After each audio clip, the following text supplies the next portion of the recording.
Hello అండి, నా పేరు doctor Anusha Reddy, fertility expert, 49 fertility centre, Warangal branch. ఈరోజు మనం ఈ వీడియోలో ఎంబ్రియో ట్రాన్స్ఫర్ తర్వాత తీసుకోవాల్సిన జాగ్రత్తల గురించి మాట్లాడుకుందాం. చాలామంది పేషెంట్స్ యాక్చువల్లీ ఇప్పుడే నేను ఒక ఎంబ్రియో ట్రాన్స్ఫర్ చేసి వచ్చాను. ఒకటి కాదు, 4 చేశాము ఈరోజు. సో ప్రతి పేషెంట్ నలుగురు పేషెంట్స్ అడిగిన క్వశ్చన్, పేషెంట్ బెడ్ మీద అడిగారు, దాని తర్వాత బయటకు వస్తుంటే వాళ్ళ పేరెంట్స్ ఇన్లాస్ కూడా లైక్ అడుగుతున్నారు, బయటకు వస్తుంటే థియేటర్ నుంచి బయటకు వస్తుంటే అడుగుతున్నారు, జాగ్రత్తలు ఏంటి మేడం. ఆ పేషెంట్ అడుగుతున్నారు, మేడం నేను ఇక్కడ ఇదే బెడ్ మీద ఒక హాఫ్ అన్ అవర్ పడుకోవాలా, లేసి యూరిన్కి వెళ్ళొచ్చా, ఇంటికి ఎలా వెళ్ళాలి, బస్లో వెళ్ళొచ్చా, ఆటోలో వెళ్ళొచ్చా, బైక్లో వెళ్ళొచ్చా, ఇంటికి వెళ్ళాక వాష్రూమ్ మాది ఇండియన్ మేడం, వెస్టర్న్ కాదు, సో కింద కూర్చొని స్క్వాటింగ్ పొజిషన్లో వెళ్ళొచ్చా, బేబీ ఏమైనా జారిపోతుందా, లేదు కంప్లీట్గా బెడ్ రెస్టే తీసుకోవాలా, ఏమి తినాలి, ఏం తినకూడదు, మెడిసిన్ ఎలా వేసుకోవాలి, హస్బెండ్ వైఫ్ కలిసి ఉండొచ్చా, ఇలాంటి బోల్డ్ అన్ని డౌట్స్ అడుగుతున్నారు. సో ఐ థాట్ టుడే ఈ టాపిక్ గురించి మనం ఒక వీడియోలో మాట్లాడుకుందాం, సో దట్ ఇలాంటి మా పేషెంట్స్కే కాకుండా ఈ వీడియో చూసే చాలామంది పేషెంట్స్కి this will be very informative. So first patient ఎంతసేపు బెడ్ మీద పడుకోవాలి, ఎంబ్రియో ట్రాన్స్ఫర్ జరిగిన తర్వాత ఎంతసేపు బెడ్ మీద పడుకోవాలి అంటే యూజువల్గా వీ డోంట్ సజెస్ట్. గర్భసంచి అనేది క్లోజ్డ్ క్యావిటీ అండి. సో దీని లోపల మనం ఒక క్యాథెటర్ ద్వారా బేబీని పంపించినప్పుడు, క్యాథెటర్ తీసినప్పుడు ఈ గర్భసంచి ముఖద్వారం అనేది క్లోజ్ అయిపోతుంది. సో మీరు బెడ్ మీ నుంచి ఇమీడియట్గా లేసినా, వాష్రూమ్ వెళ్ళినా, నడిచినా ఏమీ డిఫరెన్స్ ఉండదు. It is a completely closed cavity. So కంగారు అస్సలు పడద్దండి. చాలామంది పేషెంట్స్ యూజువల్గా ఫుల్ బ్లాడర్ ఫుల్గా ఉన్నప్పుడే ఎంబ్రియో ట్రాన్స్ఫర్ చేస్తాం. సో వాళ్ళకి చాలా పెయిన్ఫుల్గా, ఇబ్బందిగా ఉంటుంది. అయినా కూడా వాళ్ళు అదంతా టాలరేట్ చేసి, అమ్మో యూరిన్కి వెళ్తే గబుకున్న బేబీ ఏమైనా జారిపోతుందేమో, వెళ్ళొచ్చో వెళ్ళకూడదు అని చాలా ఇబ్బంది పడతారు. కొంతమంది మమ్మల్ని అడుగుతారు, కొంతమంది అడగను కూడా అడగరు. గబుకున్న యూరిన్ పోతే అమ్మో బేబీ అతకదేమో, అబార్షన్ అయిపోతుందేమో అని చాలా టెన్షన్ పడుతుంటారు. సో ఇలాంటి వాళ్ళందరికీ మేము చెప్పేది ఏంటంటే, గర్భసంచి అనేది క్లోజ్డ్ క్యావిటీ అండి. ఎంబ్రియో పెట్టేశాక అది క్లోజ్ అయిపోతుంది. సో డోంట్ వరీ, మీరు అక్కడ బెడ్ మీద ఎక్కువసేపు పడుకోవాల్సిన అవసరం లేదు. జస్ట్ మీ సాటిస్ఫాక్షన్ కోసం ఒక 5 to 10 minutes రెస్ట్ తీసుకొని లేచి యూరిన్కి వెళ్ళండి అని చెప్తాము. So don't try to hold your urine also for longer times. Urine ఎక్కువ హోల్డ్ చేసినా కూడా మీకు పెయిన్ వస్తుంది, ఇబ్బంది వస్తుంది. ఈ పెయిన్ వల్ల యూట్రైన్ కాంట్రాక్షన్స్ ఎక్కువై ఇంకా ఇబ్బంది ఎక్కువ అవుతుంది తప్ప మీకు వచ్చేది ఏమీ ఉండదు. సో ఒక 5 to 10 minutes రెస్ట్ తీసుకుని లేసి యూరిన్కి వెళ్ళి కాసేపు పడుకొని, ఒక హాఫ్ అన్ అవర్ పడుకొని మీ ఇంటికి వెళ్ళమని చెప్తాము. సో ఇంటికి వెళ్ళేటప్పుడు కూడా చాలామంది పేషెంట్స్ బైక్ మీద వెళ్ళొచ్చా, కార్లోనే వెళ్ళాలా, బస్లో వెళ్ళొచ్చా, లాంగ్ జర్నీస్ చేయొచ్చా, ఇక్కడే మీ హాస్పిటల్లో ఒక రూమ్ ఉంటే ఇవ్వండి, ఇక్కడే నైట్ అంతా ఉండేసి నెక్స్ట్ డే వెళ్తాము, ఇలాంటివన్నీ అడుగుతుంటారమ్మా. So there is nothing like that అండి. యూజువల్గా గతుకుల రోడ్లో ఇంపాక్ట్ ఎక్కువ పడకుండా స్మూత్ రోడ్లో వెళ్ళమని చెప్తాము. డిస్టెన్స్ డజంట్ మ్యాటర్ అండి. సో మీరు ఒకవేళ ఒక 2 hours జర్నీ చెయ్యాలి అని అన్నా కూడా భయపడకండి. చాలా like you can do journeys. యూజువల్గా గతుకుల రోడ్లో వెళ్ళొద్దని చెప్తామంతే.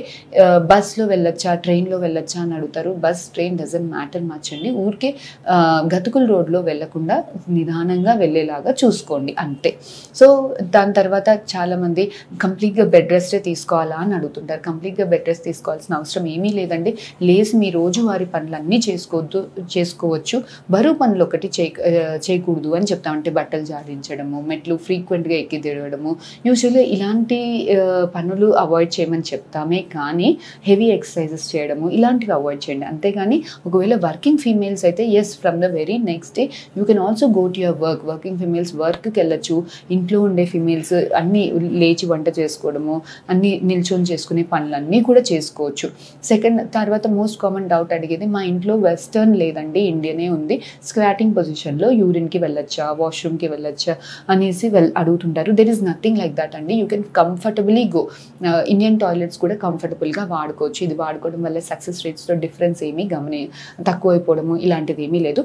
చాలా స్టడీస్లో గమనించింది ఏంటి అని అంటే, ఫీమేల్స్ కంప్లీట్గా బెడ్ రెస్ట్ తీసుకునే దానికన్నా రోజువారీ యాక్టివిటీస్ చేసుకున్న వాళ్ళల్లో సక్సెస్ రేట్స్ ఎక్కువగా గమనించారు. So I don't know whether it is due to activity. చాలామంది ఏంటంటే కంప్లీట్ బెడ్ రెస్ట్ చేసుకున్నప్పుడు మన ఆలోచన అంతా దాని మీదే ఉంటుంది.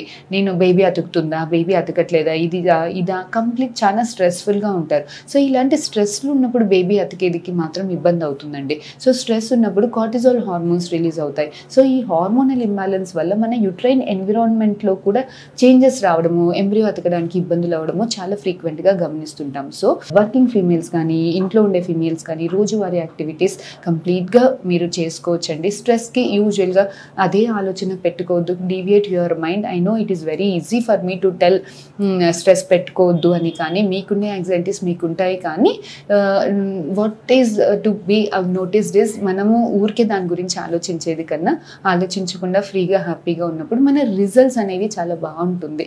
So try to be away from the stress. ఏం తినాలి, ఏం తినకూడదు అని అడుగుతుంటారు. ఎంబ్రియో ట్రాన్స్ఫర్ తర్వాత ఇది మనం బయట నుంచి సపోర్ట్ చేసే ఇది ఏంటి, హార్మోనల్ సపోర్ట్ అంతా బయట నుంచి వస్తుంది. యూజువల్గా న్యాచురల్ ప్రెగ్నెన్సీలో లోపల ఎగ్ రిలీజ్ అవుతుంది కాబట్టి ఆ ఎగ్ అనేది టేక్ కేర్ చేస్తుంది హార్మోన్స్ అంతా. ఇది మనం బయట నుంచి బేబీని పెడుతున్నాం కాబట్టి హార్మోన్ సపోర్ట్ ఎక్కువ మటుకి బయట నుంచి వస్తుంది కాబట్టి ఎక్కువ మటుకి మీకు మెడిసిన్స్ ఇవ్వడము, ఇంజెక్షన్స్ ఇవ్వడము, మెడికేషన్స్ ఎక్కువగా ఉండడము గమనిస్తుంటాం. సో ఇన్ని మెడిసిన్స్ వల్ల ఆల్రెడీ వాళ్ళకి గ్యాస్ట్రైటిస్ ఎక్కువగా, కడుపులో మంట ఉండడము, అన్నం సరిగ్గా అరగకపోవడము, ఇలాంటి ఇబ్బందులు చాలా ఉంటాయి. సో దీని మీద మీరు స్పైసీ ఫుడ్స్ తిన్నారనుకోండి ఇంకా ఇబ్బంది అంతా ఎక్కువ అవుతుంది. సో యూజువల్గా ఉప్పు, కారం, పులుపు, నూనె ఇలా స్పైసీ ఫుడ్స్ అవాయిడ్ చేయమని చెప్తాం. అంతేగాని ఇవి తింటే ఎంబ్రియో అతుకుతుంది, ఇవి తింటే ఎంబ్రియో అతకదు, ఇలాంటివన్నీ ఏమీ ఉండవమ్మా. సో ఎక్కువ మటుకి పైనాపిల్, పపాయ అవాయిడ్ చేయమని చెప్తాం. ఎందుకు ఇవి అవాయిడ్ చేయమంటాము అంటే వీటిలలో ఎంజైమ్స్ ఉంటాయి.